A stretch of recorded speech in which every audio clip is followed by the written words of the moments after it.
हो सकता है आपका परिवार तनाव से, बीमारी से, तंगी से या फिर किसी समस्या से जूझ रहा हो।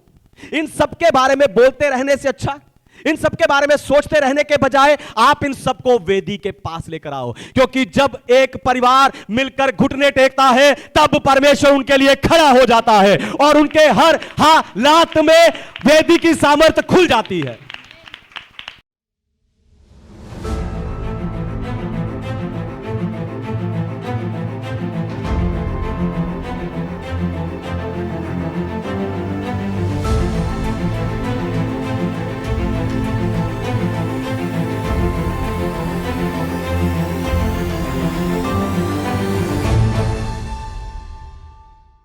हालेलुया। तो आए आज के वचन में चलें, पवित्र शास्त्र बाइबल से आज का संदेश सुने। आज का संदेश है परिवार की प्रार्थना वेदी को पुनर्जीवित करना। परिवार की प्रार्थना वेदी को पुनर्जीवित करना। भागदौड़ भरे इस बिजी जीवन में बहुत से मसीही परिवारों ने आज जो है आत्मिक रूप से अपने आप को सुस्त बना लिया है। आप दिन रात मेहनत करते हो, अपने सपनों को पूरा करने के लिए दौड़ते रहते हो और इस सारी भागदौड़ के बीच इतने व्यस्त होने के बाद भी आप चर्च आते रहते हो, लेकिन पीछे आपके घर में आपके परिवार की प्रार्थना वेदी वो टूटी पड़ी है। पारिवारिक वेदी वो स्थान है जहां परमेश्वर को महिमा दी जाती है, उसका वचन पढ़ा जाता है और उसकी उपस्थिति का स्वागत किया जाता है। आपको बताऊं, एक कलीसिया की मजबूती उसके परिवारों की मजबूती पर निर्भर करती है और एक परिवार की मजबूती उस वेदी पर निर्भर करती है जिसे वो परिवार मिलकर बनाता है। अगर आप कलीसिया में या अपने शहर में बेदारी को देखना चाहते हैं तो उसकी शुरुआत आपके घर से होगी।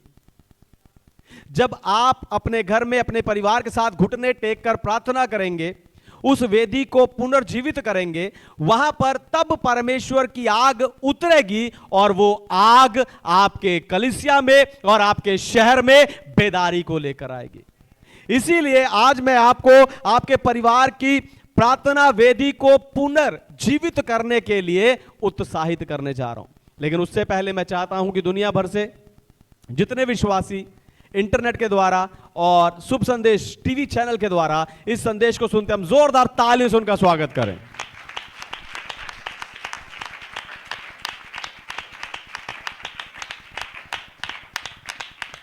परिवार की प्रार्थना वेदी को पुनर्जीवित करें। प्रार्थना वेदी को पुनर्जीवित करें। पहली बात है, अपने घर की आत्मिक आग को जलाएं। अपने घर की आत्मिक आग को जलाएं। में से निकालिए व्यवस्था विवरण की पुस्तक, उसका 6 अध्याय 6 और 7 वचन। और ये आज्ञाएं जो मैं आज तुझको सुनाता हूँ वे तेरे मन में बनी रहें और तू इन्हें अपने बाल बच्चों को समझा कर सिखाया करना और घर में बैठे, मार्ग पर चलते, लेटते, उठते इनकी चर्चा किया करना। आमीन। परमेश्वर के नाम की महिमा। तो आज मसीही परिवारों में पारिवारिक प्रार्थना की जगह डिजिटल मनोरंजन ने ले ली है। एक समय था जब पूरा परिवार रात को खाना खाने के बाद मिलकर प्रार्थना किया करता था, लेकिन आज हर कोई अपने बिस्तर पर पड़ा पड़ा अपना फोन स्क्रॉल करता रहता है। जबकि परमेश्वर ने कहा है कि आपको उठते बैठते, मार्ग में चलते यानी हर समय अपने परिवार को सिखाना है, क्योंकि आत्मिकता सिर्फ चर्च तक सीमित नहीं है, आपको अपने घर को भी चर्च की तरह आत्मिक बनाना है। आपको बताऊं, परिवार की वेदी विश्वास की वो आग है जहां से आपका परिवार प्रतिदिन उत्साह, एकता और ईश्वरीय निर्देशों को हासिल करता है। जब वेदी ठंडी पड़ जाती है उस समय पर परिवार भ्रमित रहता है। उसने ऐसा कैसे बोल दिया, उसकी हिम्मत कैसे हुई, उसने आगे से सवाल जवाब कैसे किया। इन्हीं बातों में परिवार भ्रमित रहता है। लेकिन जब वो वेदी पुनर्ज्वलित हो जाती है, उस समय पर शांति, स्पष्टता और प्रेम घर में, परिवार में लौट आता है। एक बार एक पास्टर अपने चर्च के एक परिवार में विजिटिंग के लिए गए। उस परिवार के एक सदस्य का विश्वास ठंडा पड़ गया था। चूल्हे के पास बैठकर पास्टर ने चुपचाप एक अंगारा निकाला और उसे अलग रख दिया। धीरे धीरे वो अंगारा काला पड़ गया और बुझ गया। फिर बिना कुछ कहे उस पास्टर ने उस अंगारे को उठाया और वापस उस बाकी जलने वाले अंगारों के साथ रख दिया और तुरंत वो अंगारा फिर से जल उठा। वो व्यक्ति समझ गया कि मेरे ठंडे विश्वास को पुनर्जीवित करने के लिए मुझे वापस पारिवारिक प्रार्थना में लौटने की जरूरत है, परिवार की वेदी को बनाने की जरूरत है। ऐसे ही पारिवारिक प्रार्थना के बिना आपका जीवन आग से अलग हुए कोयले के समान है। सोच कर देखो, आपके परिवार की वेदी जल रही है या ठंडी पड़ी है। आपको बताऊं, सिर्फ 10 मिनट की पारिवारिक प्रार्थना उस आग को फिर से प्रज्वलित कर सकती है जिसे शैतान ने ठंडा करने की कोशिश की थी। यह ना कहो मेरा पति प्रार्थना में नहीं बैठता, मेरा बेटा सुनता नहीं, या अभी बच्चे छोटे हैं। नहीं, जो बैठता है उसे प्रार्थना में बिठाओ और पारिवारिक प्रार्थना शुरू करो। चाहे छोटी शुरुआत करो, 10 मिनट की ही प्रार्थना करो, लेकिन आज रात से ही उस पारिवारिक प्रार्थना को शुरू करो और अपने घर में आत्मिक आग को जलाओ।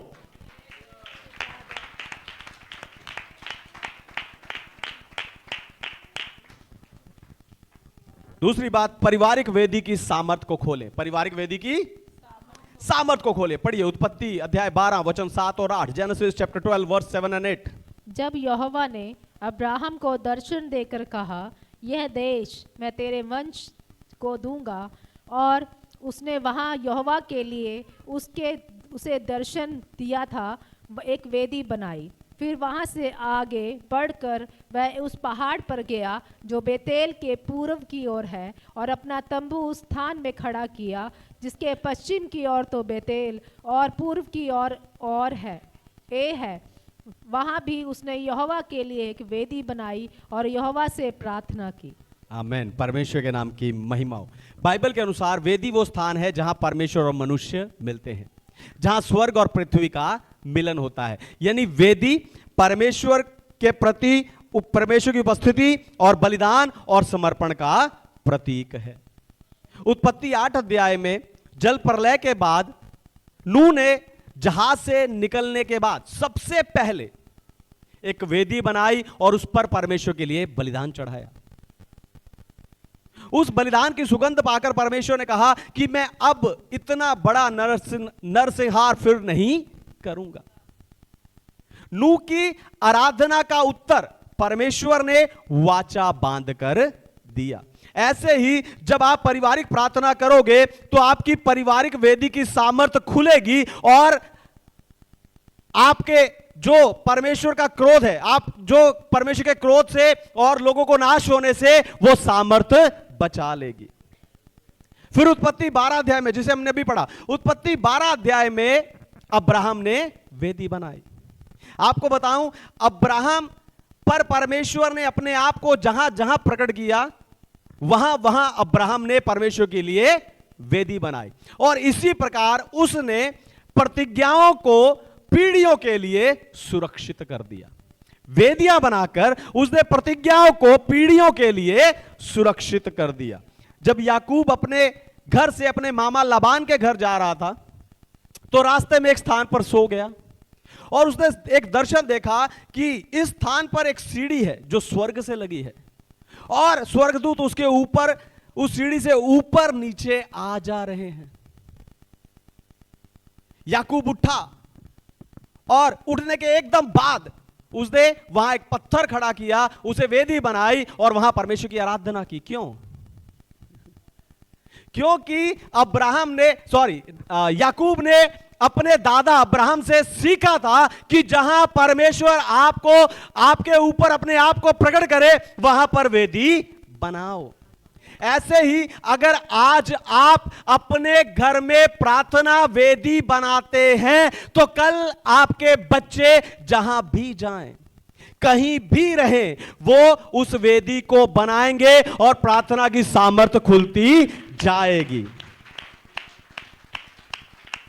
फिर पहला राजा 18 अध्याय में एलिया ने एक टूटी हुई वेदी को पुनर्निर्माण किया, तो वहां स्वर्ग से परमेश्वर की आग उतर आई और सारा राष्ट्र परमेश्वर की ओर फिर गया। यानी बेदारी के लिए वेदी की जरूरत होती है। बेदारी के लिए वेदी की जरूरत होती है। आप परमेश्वर से बेदारी की आग मांगते हो, लेकिन परमेश्वर आपसे वेदी मांगता है।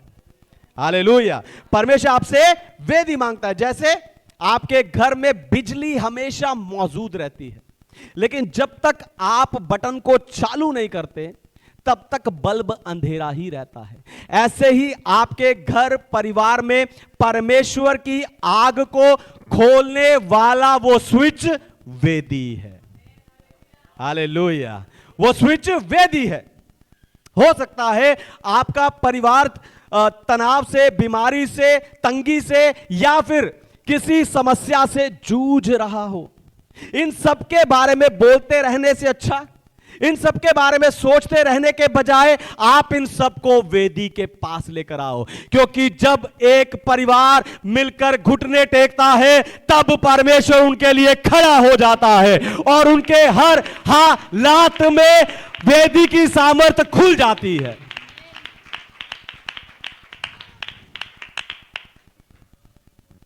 तीसरी बात, पारिवारिक वेदी को बनाना है। परिवार की वेदी को, उसका निर्माण करना है। पढ़िए मत्ती रचित सुसमाचार, उसका 18 अध्याय 20 वचन, gospel of Matthew chapter 18 verse 20।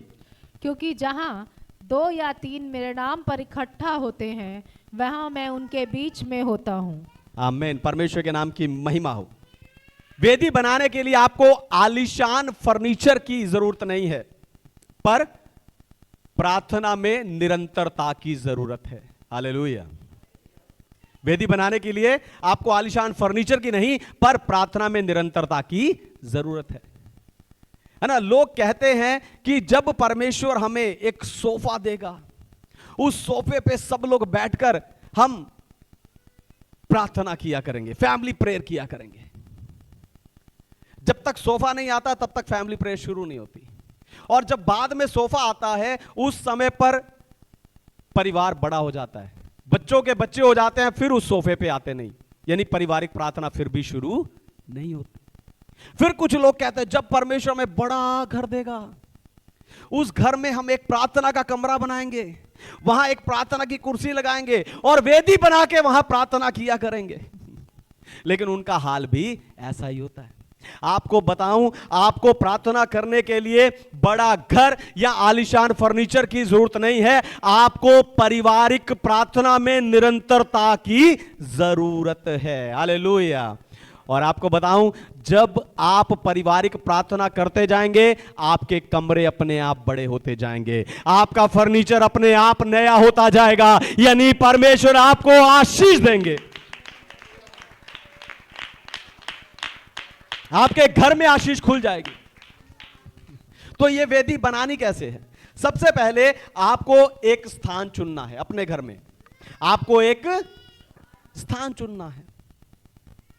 एक स्थान चुनिए जहां पर आपका परिवार रोज बैठकर प्रार्थना करे।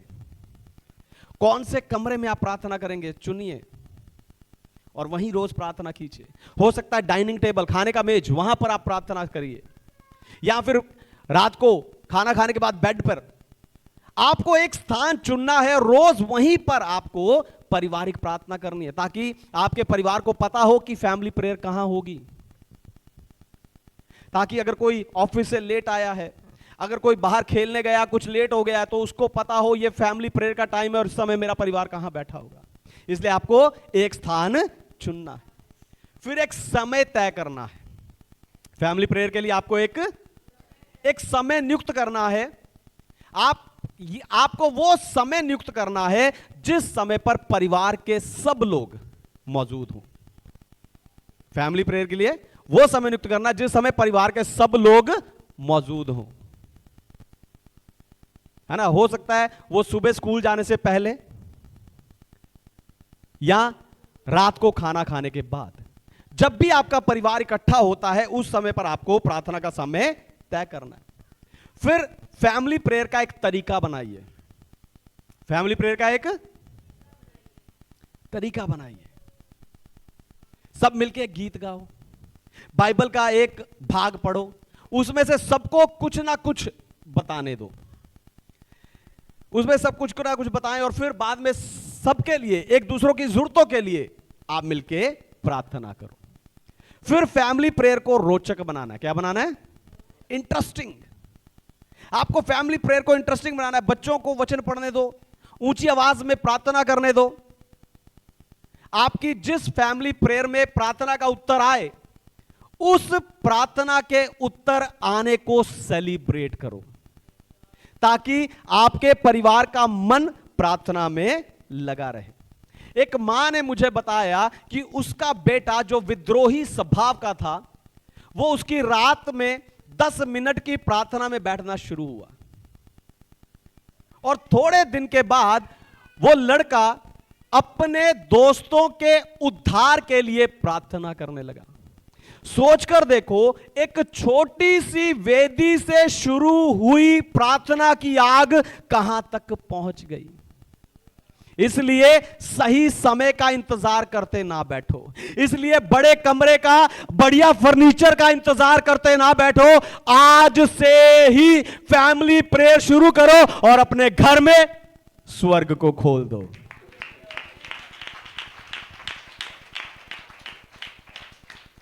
चौथी बात, अपने परिवार को आत्मिक गहराई में लेके जाएं। वेदी के द्वारा अपने परिवार को आत्मिक गहराई में लेके जाएं। पढ़िए पहला थिस्सलुनीकियों की पत्री, उसका 5वां अध्याय 18 वचन। First Thessalonians chapter 5 verse 18। हर बात में धन्यवाद करो, क्योंकि तुम्हारे लिए मसीह यीशु में परमेश्वर की यही इच्छा है। आमीन। परमेश्वर के नाम की महिमा। तो वेदी बन जाने के बाद आपको उस वेदी को मजबूत करना है, क्योंकि फैमिली प्रेयर का मकसद एक रूटीन नहीं है कि रोज रात को 7 से 7:30 प्रार्थना करेंगे, एक गीत गाएंगे, बाइबल पढ़ेंगे और 2-4 आशीषें मांगेंगे। नहीं, फैमिली प्रेयर का मकसद आपके परिवार को आत्मिक रूप से एक होना है। हालेलुया। तो आप अपने परिवार को प्रार्थना वेदी के द्वारा गहराई में कैसे ले जा सकते हैं? सबसे पहले आपको धन्यवादी बनना है। सबसे पहले आपको धन्यवादी बनना है। आपको दी हुई सारी आशीषों के लिए परमेश्वर का धन्यवाद करें। जिस घर में आप रह रहे हैं, प्रभु ने आपको रहने के लिए घर दिया, उसके लिए प्रभु का धन्यवाद करें। आपको पहनने के लिए कपड़े, जूते परमेश्वर दिए, उसके लिए प्रभु का धन्यवाद करें।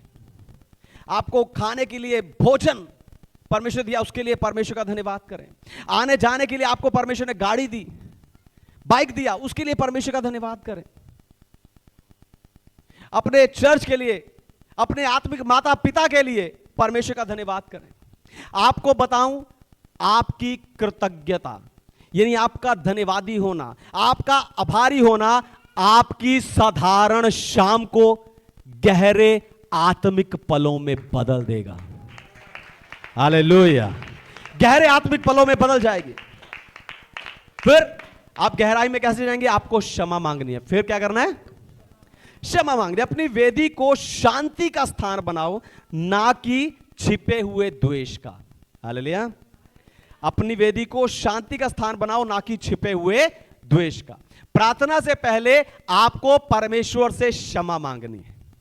आप में से कितने लोग हैं प्रार्थना करते हैं, परमेश्वर हमें ये दे दो, हमें वो दे दो, लेकिन मिलता नहीं। क्यों?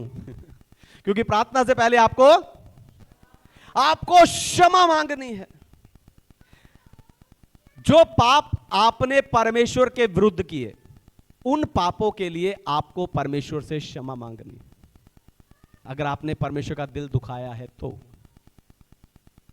आपको परमेश्वर से, जो पाप आपने वचन के विरोध में किया, आपने परमेश्वर की आज्ञाओं को तोड़ा, आपको उस पाप के लिए परमेश्वर से क्षमा मांगनी है। जो पाप आपने अपने परिवार के विरुद्ध किए, बाइबल माता पिता का आदर करने के लिए कहती है, उनके अधीन रहने के लिए कहती है, उनकी बात मानने के लिए कहती है, अपनी पत्नी को अपने समान प्रेम करने के लिए कहती है, पतियों का आदर करने के लिए कहती है, बच्चों को सिखाने के लिए कहती है। जो पाप आपने अपने परिवार के विरुद्ध किए, उन पापों के लिए क्षमा मांगो। फिर जो पाप आपने अपने शरीर के विरुद्ध किए, अपने आप के विरुद्ध, मैं निकम्मा हूं, मैं तुच्छ हूं, मैं पागल हूं, या व्यभिचार, जो आप अपने शरीर के विरुद्ध पाप करते हैं, अगर आपने वो पाप किए तो उन पापों के लिए आपको क्षमा मांगनी है। फिर अपने आत्मिक माता पिता के विरोध में अगर आपने कोई पाप किया तो आपको उससे भी उसके लिए भी परमेश्वर से क्षमा मांगनी है। जब आप क्षमा मांगोगे तभी आप गहरी आजादी का अनुभव कर पाओगे। हालेलुया। फिर आपको मध्यस्थता करनी है, फिर आपको मध्यस्थता करनी है, बिछुआई की प्रार्थना करनी है, आपको कलीसिया के अपने दायरे को बड़ा करना है। हालेलुया। फैमिली प्रेयर में बस फैमिली को नहीं इन्वॉल्व करें, फैमिली के विषय, आज आटा खत्म हो गया, कल सिलेंडर चाहिए, परसों पेट्रोल भरवाना है, सिर्फ फैमिली के लिए नहीं, अपने दायरे को बड़ा करो। आपको अपने चर्च के लोगों के लिए प्रार्थना करनी चाहिए, है ना। देश दुनिया में चल रही समस्याओं के लिए आपको प्रार्थना करनी है। ऐसा करने से आप अपने बच्चों में जो दूसरों के प्रति सहानुभूति को जगाएंगे और आपका घर एक उपचार केंद्र बन जाएगा। और एक परिवार रोज प्रार्थना करता था और उनके प्रार्थना की आवाज उनके घर से बाहर जाती थी। एक दिन उसके पड़ोस में रहने वाले भाई ने कहा कि मैं इन दिनों बहुत ज्यादा तनाव में हूं, संघर्ष में चल रहा हूं और हमेशा चिंता में रहता हूं, इसलिए आप मेरे लिए प्रार्थना करना। वो परिवार उस भाई के लिए प्रार्थना करने लगा और कुछ ही हफ्तों में उस भाई ने बताया कि अब मुझे शांति महसूस होती है। हालेलुया। जब आप भी, ध्यान सुनिए, जब आप भी अपने परिवार के साथ बैठकर अपने घर में प्रार्थना करेंगे और आप हालेलुया आत्मिकता की गहराई में जाएंगे तो आपकी चार दीवारी के बाहर भी लोग शांति पाएंगे, लोग शांति पाएंगे। इसके लिए जरूरी है कि आप समाचार सुनकर देश दुनिया में चल रही समस्याओं के लिए प्रार्थना करें। कोई दोस्त या रिश्तेदार बीमार है, उसके लिए प्रार्थना करें ताकि आपका परिवार आत्मिक गहराई में जाए। याद रखो, आप दूसरों को विश्वास सिखा नहीं सकते, दिखा सकते हो। हालेलुया। आप दूसरों में विश्वास को सिखाकर भर नहीं सकते, पर दिखाकर भर सकते हो। आपके बच्चे जो देखेंगे वही अनुकरण करेंगे। इसलिए आपको अपने परिवार में प्रार्थना वेदी को पुनर्जीवित करना है। Hallelujah, hallelujah. पांचवी और आखिरी बात, बेदारी की आग को कायम रखें। बेदारी की आग को कायम रखें। पढ़िए लेवी व्यवस्था की पुस्तक अध्याय 6 वचन 13, लेविटिक्स चैप्टर 6 वर्स 13। वेदी की आग लगातार जलती रहे, वह कभी बुझने ना पाए। आमीन। तो वेदी बनाकर रखना एक बात है, लेकिन उसे कायम रखना दूसरी बात है। हालेलुया। दोबारा सुनिए, ध्यान सुनिए। वेदी बनाना एक बात है, लेकिन उसे रोज प्रार्थना करके कायम रखना दूसरी बात है।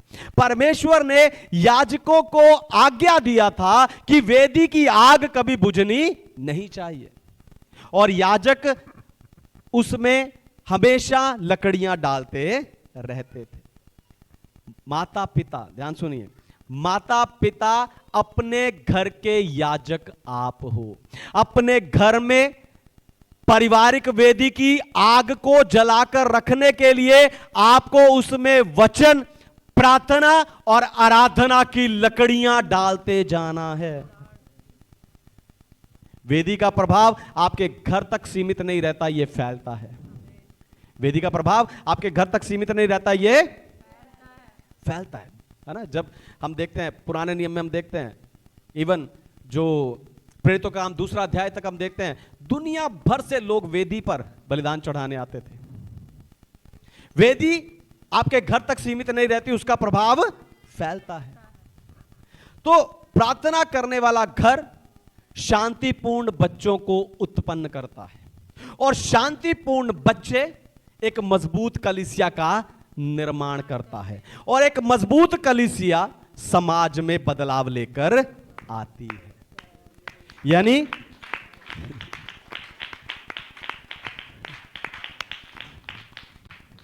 यानी आपका परिवार वो चिंगारी बन सकता है जो पीढ़ियों तक बेदारी की आग को जलाकर रखे। Hallelujah, hallelujah. एक गांव में एक बूढ़ी दादी रहती थी। वो रोज शाम को अपने आंगन में एक दिया जलाती थी, और उस दिए की रोशनी के आसपास बैठकर पूरा परिवार प्रार्थना किया करता था। एक दिन पोते ने पूछा कि दादी, आप रोज शाम को दिया जला देती हो, हम प्रार्थना करते हैं, हम सब अपने घर में चले जाते हैं और दिया जलता रहता है। दादी कहती कि बेटा, ये दिया सिर्फ रोशनी के लिए नहीं है, पर यह याद दिलाने के लिए भी है कि जब इस घर के लोग सो रहे हैं तो भी परमेश्वर इस घर में जाग रहा है। हालेलुया। तो भी परमेश्वर इस घर में जाग रहा है। कुछ दिनों के बाद दादी मर गई, उसकी मृत्यु हो गई, और सारा घर कई सालों तक सुनसान पड़ा रहा। एक दिन जब उसके पोते की जिंदगी में परेशानी आई, तो एक रात उसको अपनी दादी की बात याद आई।